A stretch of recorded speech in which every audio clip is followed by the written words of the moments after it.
Welcome on stage Guangmian from Kleros, and he will talk about a very important issue, human rights, and how can we help to use blockchain to support human rights. And I'm very curious how that works.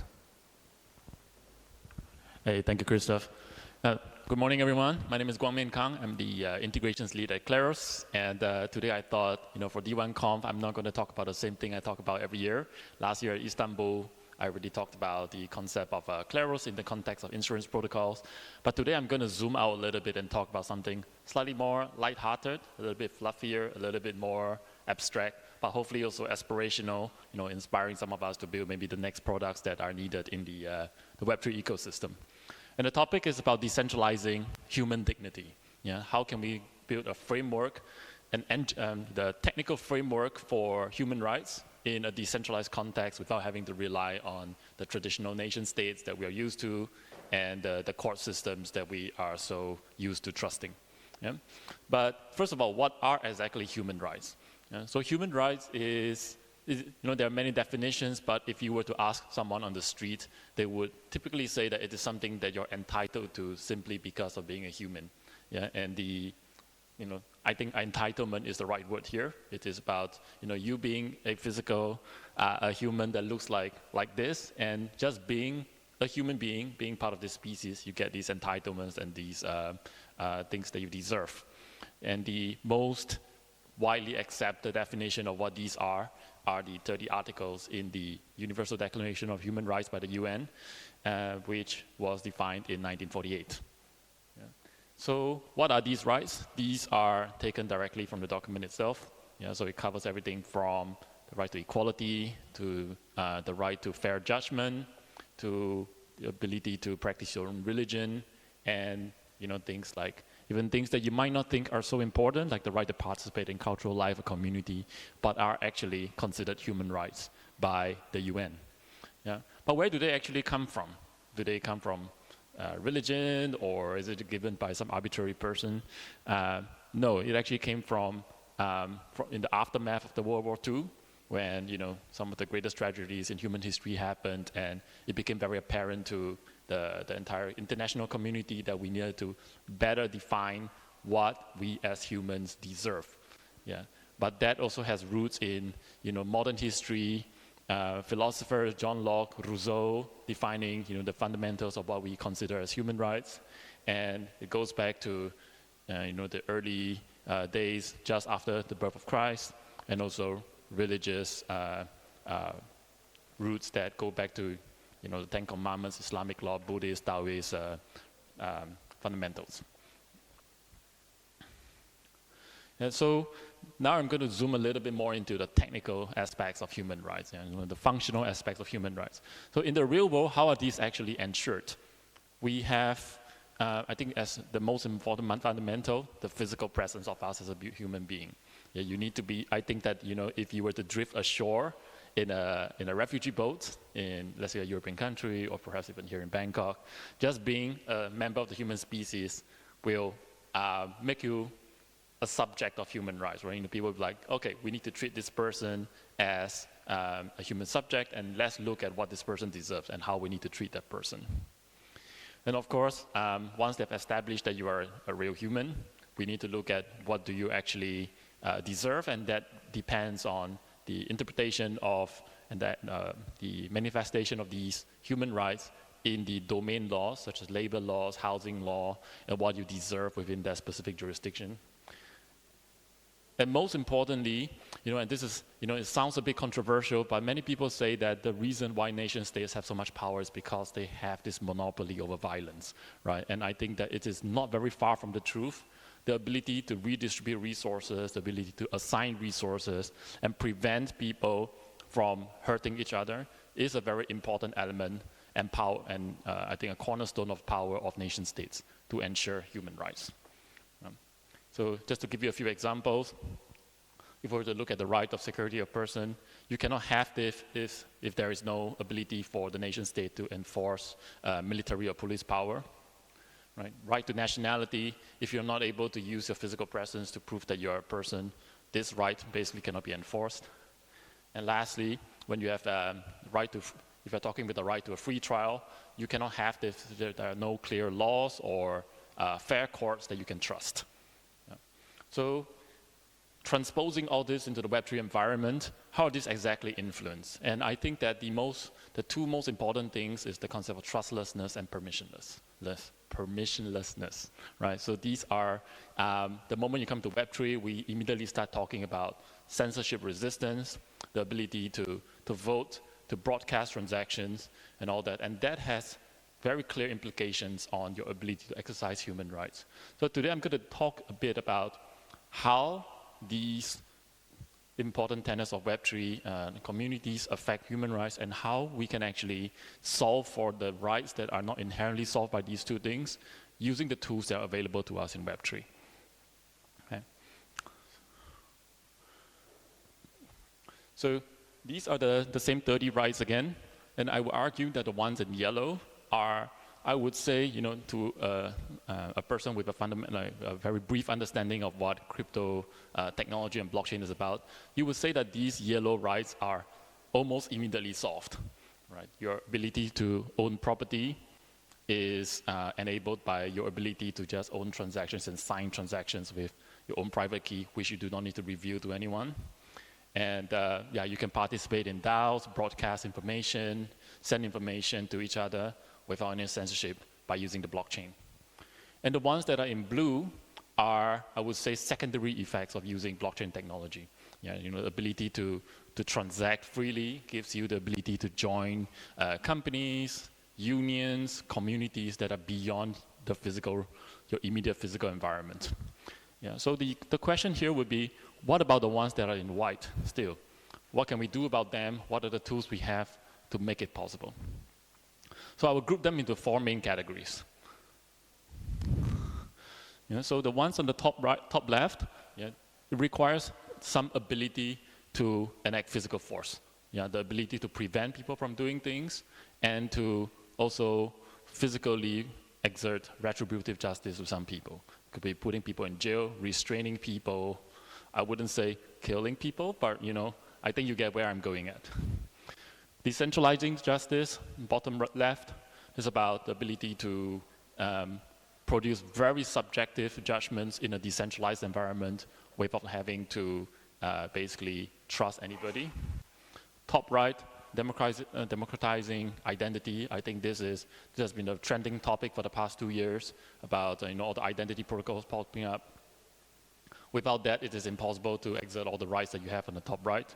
And very lastly, distributive justice. How do you redistribute resources, reassign resources to the people that you need most to make those rights at the bottom right possible? Yeah. And to achieve those 4 goals, I'm going to argue that there are actually just three anchors, 3 technical anchors or functional anchors that you need to make them possible. You just need to combine them in different combinations and permutations to produce products that can ensure those rights. First one is identity protocols.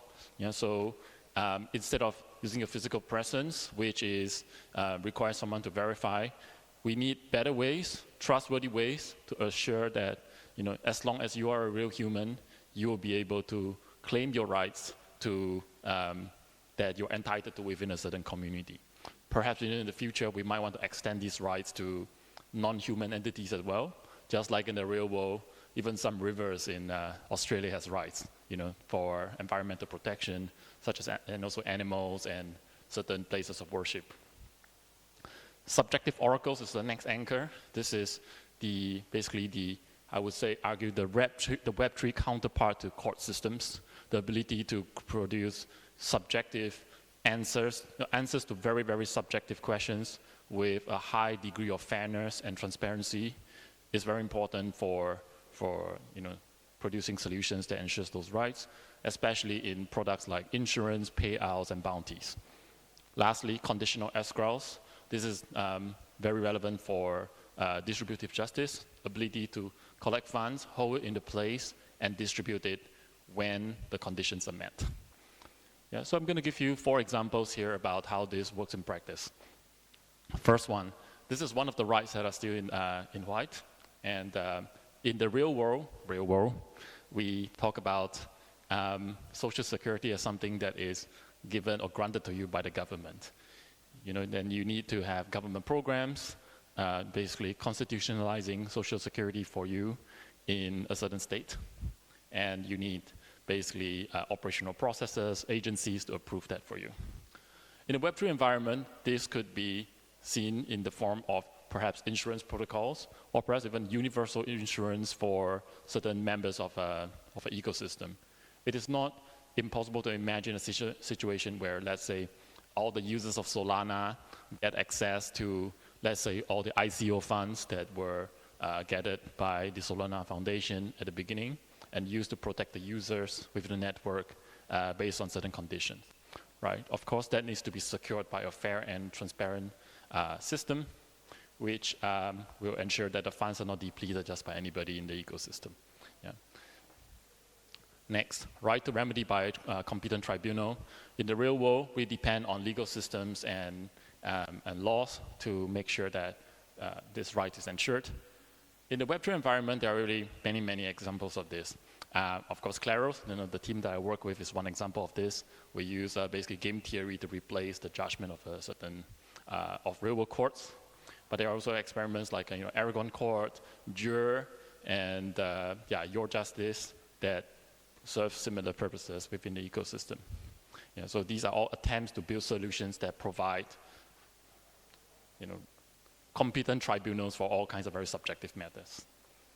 Next, this one is slightly more controversial. I'm going to just provide the initial suggestion of where the solutions can be.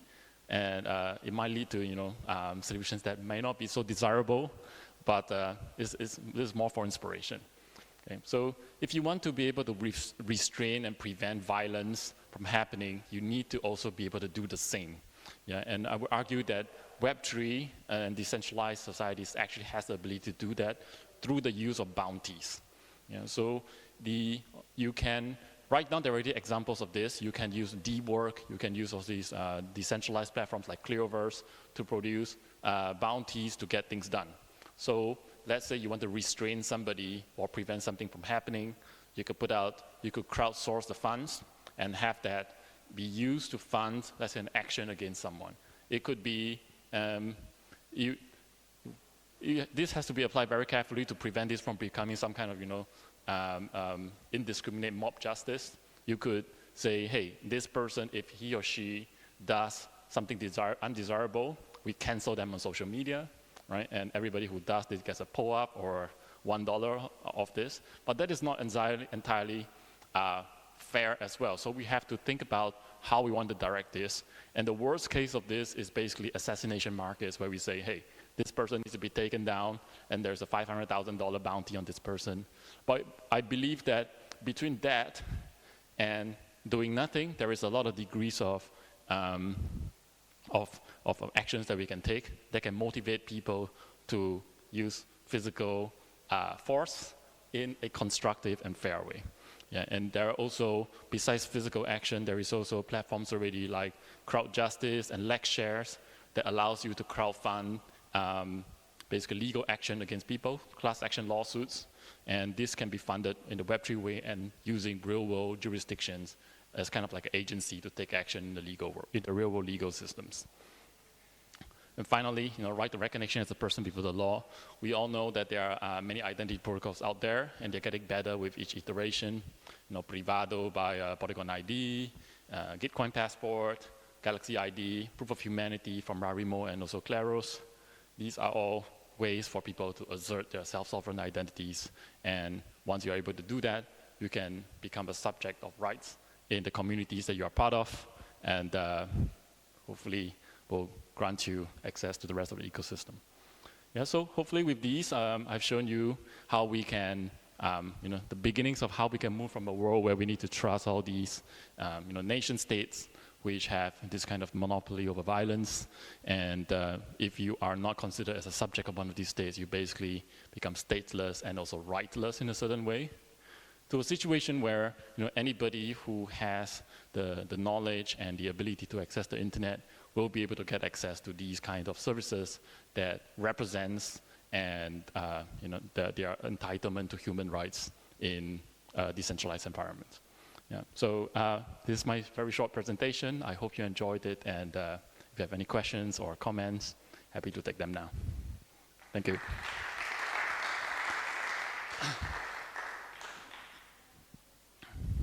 Any questions? Matthias? Thank you so much. I was wondering if there's evidence or pilots that show how this is working in real life, or like communities that try this out to provide something like an option in addition to nation states, something like a life experiment that starts to take these elements together that you were presenting. Yeah, sure. So the question is whether there are really experiments out there trying to recreate this whole system of rights within a certain community, right? I can't think of a single community that is extremely comprehensive in all the things, but I can maybe tell you about some experiments that tries to cover at least parts of it. You know, I think some of you may have heard of the Q protocol, which is a blockchain that actually builds a judicial system right into the blockchain itself, and basically all the important actions within the blockchain is governed by a system of root nodes that are all doxed and publicly identifiable, and you can use real-world legal instruments to take action against them if they do something wrong. Yeah, so that is, I think it covers the part about the right to fair judgment and tribunals. When it comes to insurance, it is. I think the team from Iteris will be much better positioned to address this than me. I think it's also a question of who is going to fund the insurance. You know, if we're going to have a universal social security for a certain team or a community, who is going to fund it? And I still recall very clearly last year from the D1Conf, one of the speakers mentioned that most of the insurance protocols are still struggling to make the whole process net positive in terms of revenue. You know, so I think that at some point, an ecosystem will find a way to fund that and make some kind of universal social security or at least protection possible. And I hope that will be not too far into the future. Yeah. Okay, thank you. Any other questions? No, then thank you so much, Guangmian. Yeah. Great presentation.